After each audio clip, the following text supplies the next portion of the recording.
During my senior year, our school's library became the center of a series of strange events.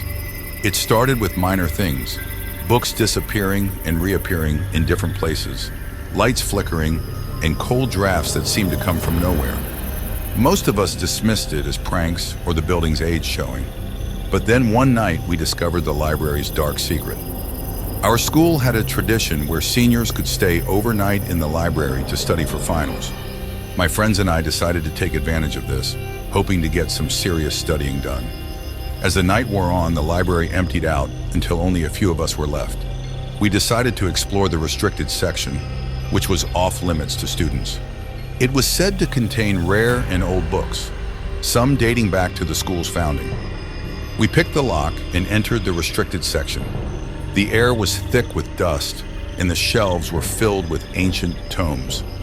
As we browsed the collection, we stumbled upon a hidden door at the back of the room. Curious, we pried it open and found a narrow staircase leading down into darkness. With our flashlights in hand, we descended the stairs. At the bottom, we found a small hidden room filled with old manuscripts and artifacts. In the center of the room was a large ornate book on a pedestal. Its cover was made of cracked leather, and strange symbols were etched into it. Despite a sense of foreboding, we decided to open it. The moment we did, a chilling wind swept through the room, extinguishing our flashlights. We heard whispers in an ancient language, and the temperature dropped rapidly. Panicking, we tried to find our way back to the stairs, but the room seemed to have changed, and the exit was nowhere to be found. Suddenly, a ghostly figure appeared before us. It was a woman, dressed in old-fashioned clothes with a look of anguish on her face. She reached out towards us, and we felt an overwhelming sense of dread. She began to speak, her voice echoing in our minds. "Leave this place. You are not welcome here." Desperate to escape, we stumbled through that darkness, finally finding the staircase. We rushed up and slammed the hidden door shut behind us. We ran out of the restricted section and back into the main library, where the lights had miraculously come back on. Shaken, we decided to report what we had found to the school authorities. They conducted an investigation and discovered that the hidden room was part of the original library, built over a century ago. The woman we had seen was believed to be the librarian who had died under mysterious circumstances. Her spirit trapped in the hidden room ever since. After that night, the restricted section was permanently sealed, and the strange occurrences in the library stopped. But for those of us who had been there, the memory of the ghostly librarian and the whispers in the dark stayed with us, a haunting reminder of the secrets hidden in our school's history. Our school's old dormitory had been abandoned for decades, ever since a tragic fire had claimed the lives of several students. It stood at the edge of the campus, its charred remains a grim reminder of the past. No one went near it, and it was rumored to be haunted by the spirits of those who had perished in the fire. During the lockdown, some of us decided to explore the abandoned dormitory. We were bored and restless, looking for anything to break the monotony. One evening, armed with flashlights and a sense of adventure, we made our way to the derelict building. The air was thick with the smell of smoke and decay. As we entered the building, the temperature seemed to drop, and an eerie silence enveloped us. The walls were blackened with soot, and the floor was littered with debris. We carefully picked our way through the wreckage, our flashlights casting long, dancing shadows. We split up to cover more ground, agreeing to meet back at the entrance in an hour. As I ventured deeper into the building, I found myself in what used to be the common room. The furniture was charred and broken, and the air was filled with the faint scent of burning wood. Suddenly, I heard a soft, rhythmic tapping sound coming from one of the rooms down the hall. I followed the sound, my heart pounding in my chest. The room was dark, and as I shone my flashlight inside, I saw a young girl sitting on the floor, tapping her fingers on the wooden planks. She was dressed in an old-fashioned school uniform, her face pale and expressionless. Her eyes met mine, and I felt a chill run down my spine. Before I could react, she vanished, leaving the room eerily quiet. I backed away slowly, my flashlight flickering. Just as I was about to leave, I heard a faint whisper in my ear. "Help us." I ran back to the entrance, where my friends were already waiting. They had experienced similar encounters, seeing ghostly figures, hearing whispers, and feeling cold, unseen presences. We decided to leave immediately, but as we turned to go, the entrance door slammed shut with a deafening bang. Trapped, we tried to find another way out, but the building seemed to have a life of its own. Doors that were open moments ago were now locked, and corridors twisted and turned, leading us deeper into the heart of the dormitory. The air grew colder, and we could hear distant screams and cries for help. Desperate, we huddled together and decided to call for help.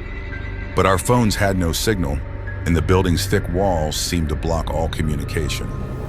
Suddenly, the girl I had seen earlier appeared before us, her eyes filled with sadness. She pointed towards a hidden door at the back of the room and then disappeared. We followed her direction and found the door, which led to a narrow staircase. As we climbed up, we heard the sounds of footsteps and whispers following us. We finally reached the roof, where we found an old, rusted fire escape. We climbed down quickly, the cold night air a welcome relief. Once we were safely outside, we reported our experience to the school administration. They conducted an investigation and found evidence of the tragic fire that had occurred decades ago. The spirits of the students who had died in the fire were believed to be trapped in the dormitory, reliving their final moments over and over again. The abandoned dormitory was sealed off permanently, and a memorial was erected in honor of the students who had lost their lives. Though the building now stands silent, the memory of that terrifying night remains with us, a reminder of the restless spirits that still haunt our school. It was the middle of winter, and our school had been on lockdown due to a severe snowstorm. The snow piled high outside, and the howling wind made the old building creak and groan. As part of the small group of students who had to stay overnight, I found myself wandering the deserted hallways of our school with my friends, hoping to pass the time until the storm subsided. The power had gone out, leaving us with only the dim light from our flashlights. As we explored the darkened halls, we heard a rumor about a janitor who had died in a tragic accident years ago. According to the legend, his spirit still roamed the school, looking for students to help him clean. Laughing it off as just a spooky story, we decided to head to the basement where the janitor's office used to be. As we descended the stairs, the air grew colder, and an eerie silence fell over us. The basement was dimly lit by our flashlights, casting long shadows on the walls. We found the old janitor's office, its door hanging off the hinges, creaking with each gust of wind. Inside, the room was filled with dusty shelves and old cleaning supplies. On the desk was an ancient, rusted key, which we assumed must have belonged to the janitor. We picked it up, joking about unlocking the secrets of the basement. Suddenly, we heard a faint scraping sound, like metal against concrete. Our laughter died in our throats as we shone our flashlights around, trying to locate the source of the noise. In the far corner of the basement, we saw a shadowy figure moving slowly towards us. It was a man dressed in tattered janitor's clothes, pushing an old, squeaky mop bucket. His face was pale and gaunt, with hollow eyes that seemed to bore into our souls. We stood frozen in place, too scared to move. The figure spoke in a raspy voice. "Help me clean." Panicked, we turned to run, but the door slammed shut, trapping us inside. The janitor's ghost continued to approach, his footsteps echoing in the confined space. Desperately, we tried to push the door open, but it wouldn't budge. The ghost was now just a few feet away, his cold breath chilling us to the bone. One of my friends remembered the key we had found.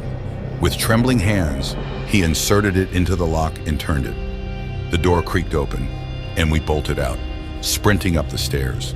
Behind us, we heard the janitor's voice, growing fainter. "Don't leave me." We didn't stop running until we were back in the safety of the main hall. Panting and terrified, we vowed never to return to the basement again. The next morning, the snowstorm had subsided and we were able to go home. But the memory of that night and the phantom janitor's plea for help haunted us for years to come.